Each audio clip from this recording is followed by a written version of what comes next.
This Good Morning Northwest morning spread is brought to you by Bill's Heating and Air Conditioning. Just about 6:53. Let's get you ready to take on your Friday and the weekend here in the Morning Sprint. It's concert season at the U.S. Pavilion in Riverfront Park. Destiny Richards is live with what you need to know before you go. Mark has your Memorial Day weekend forecast just ahead. But first, Spokane police are searching for two people they suspect were involved in an armed robbery. Let's get right to Sydney Charles with more details. 28-year-old John Gardner and 28-year-old Mary Spencer are accused of robbing a woman in downtown Spokane yesterday morning. Take a look at your screen. If you see them, you're asked to call 911. Police say they are considered armed and dangerous. This all started when a woman called SPD at 9:15 in the morning to say that the pair was armed and stole her purse.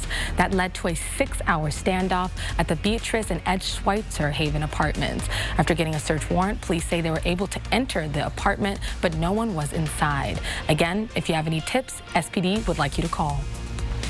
Good morning, everyone. First alert weather is looking very positive today. Getting out there into the mid-40s for Meade. We see 51 into Cheney. Downtown, it's 57 degrees.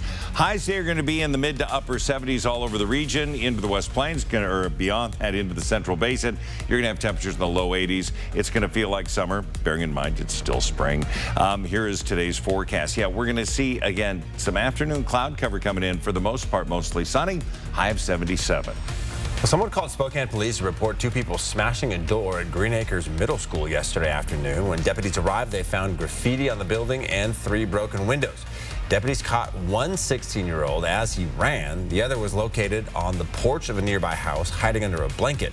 The two 16-year-olds have been booked and charged with burglary and malicious mischief. We have new information on the murder investigation of a 17-year-old from Spokane, Samantha Kalinchuk, who was found dead from a gunshot wound in Yakima County. This man, a convicted level 3 sex offender, is a person of interest in the case. He is now booked in the Yakima County Jail on several separate charges. The man in question, Juan Carlos Sandoval, has been convicted of more than a dozen prior felonies, including rape of a child. We learned that Samantha was staying at Crosswalk, a Spokane youth shelter. A woman who knew her tells 4 News Now Samantha met Sandoval in August, telling her his name was Charlie. The woman was told the two left for Yakima County late last year. Police have been trying to piece together a timeline from December to April 30th when Kalinchuk was found dead. Young children are among the 23 people wounded in an attack in a medical facility in Dnipro, Ukraine. 2 people were killed and 4 are still missing. Scenes emerged of fires ripping through one of the buildings of that medical facility, reportedly covering at least 3,000 square feet. More specific details are still emerging. This week, the House of Representatives passed a bill that aims to stop fentanyl epidemic. The HALT Fentanyl Act will designate fentanyl-related substances as a Schedule I drug. That allows law enforcement, including Border Patrol, to have the authority to seize the altered drugs. Last March, Spokane County was federally designated as one of 11 crisis spots for fentanyl addiction. The HALT Fentanyl Act now heads to the Senate. We've been live this morning talking all about live concert season here at the Pavilion. The first show is with Lord Huron tomorrow at 5:30, and there are 9 shows total planned for May, July, August, and September. You can go to our website, KXLY.com, for more information about where everything is going to be. Even if you're just passing through Riverfront Park, main entrances are on Howard and Washington, and because everyone parks throughout downtown, just watch for pedestrians as you're driving through.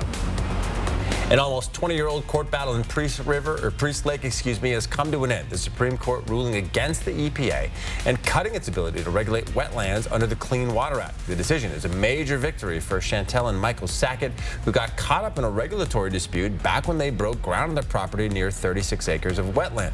The EPA believes if the Sacketts developed that land, pollutants would enter the water beneath their property. The decision continues a trend in which the conservative-leaning court has narrowed the reach of environmental regulations. If you are hitting the road this Memorial Day weekend, you'll pay a little less to get to your destination, at least less than this time last year.